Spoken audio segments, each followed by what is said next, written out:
Hello everyone, my name is Princess Aurora. Today, I am going to be reading you all a bedtime story. I am very excited for today's story. Make sure you have your PJs on, maybe grab a little snack, and settle in for a bedtime story with Princess Aurora. Tonight's bedtime story is called Aurora's Slumber Party. I love slumber parties so much, don't you? Princess Aurora loved being married to Prince Philip and living in the castle. But she did miss her fairy friends Flora, Fauna, and Merryweather. One day, Philip told her he had to visit another kingdom overnight. Why don't you invite the 3 good fairies to keep you company while I'm gone? That's a wonderful idea, Aurora said. I'll send them invitations right away. Flora, Fauna, and Merryweather were so excited when they got their invitations. But when they arrived at the castle, Aurora was wearing her pajamas. Surprise, Aurora cried. It's a slumber party. You'd better change into your pajamas too. Are you all in your pajamas right now too? The fairies quickly changed into their pajamas and then used their magic to fill the room with music. In no time at all, everyone was dancing. The party was off to a great start. Aurora took each fairy by the hand and whirled her left and right. As she twirled Fauna, Aurora's nightgown suddenly turned a lovely shade of blue. Do you see that? Wow! Oh no, that won't do at all, Flora said. She pointed her wand at Aurora and turned the nightgown back to pink. Not so fast, cried Merryweather, turning it blue again. Back and forth, the nightgown went until finally it settled to its usual color. Suddenly, Flora picked up a pillow and swung it at Merryweather. Merryweather ducked and grabbed a pillow of her own. Fauna and Aurora stopped dancing and watched the fairies pillow fight. Then they looked at each other and grabbed their own pillows. Soon, the room was covered in feathers, and the friends were out of breath from laughing. All that fighting has made me hungry. Maybe we should go downstairs and make a snack, Merryweather suggested. In the kitchen, Merryweather made herself a triple-decker berry sandwich. It looked so good that the other fairies raced over to make their own.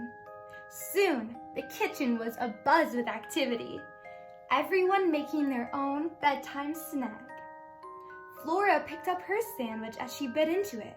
A dollop of ice cream flew across the room right into Aurora's face.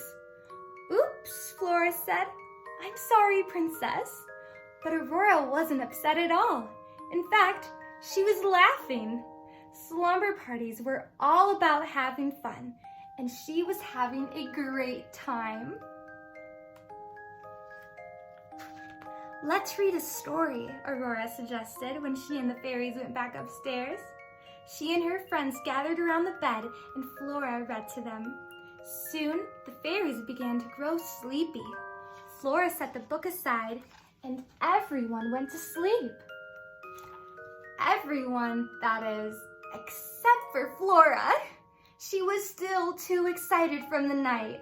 She tossed and turned, she flipped and flopped, and then she accidentally bonked Merryweather on the head. Merryweather woke up and rubbed her head. Ouch, she cried. Why did you hit me? I didn't mean to, Flora said. It's just that I can't fall asleep. Well, now I can't sleep either, said Merryweather. All of their chatter woke up Fauna, who suggested they try counting sheep to fall asleep. Flora and Merryweather agreed that Fauna's suggestion was worth trying. They lay down and began to count. 1, 2, 3, Flora counted. All of a sudden, her sheep turned blue. Do you see that? Her sheep turned blue.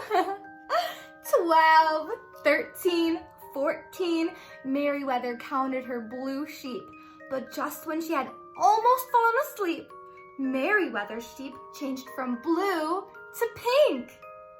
Blue, she cried, and changed them back. Pink, Flora said, and the sheep changed color again. Soon, the two fairies were sitting up having another argument. But this time, they woke up Fauna and Aurora. Aurora asked what was wrong, and the fairies told her about the pink and blue sheep. Maybe there's a better way to fall asleep, Aurora said. She sat up and began to sing a lullaby to the fairies.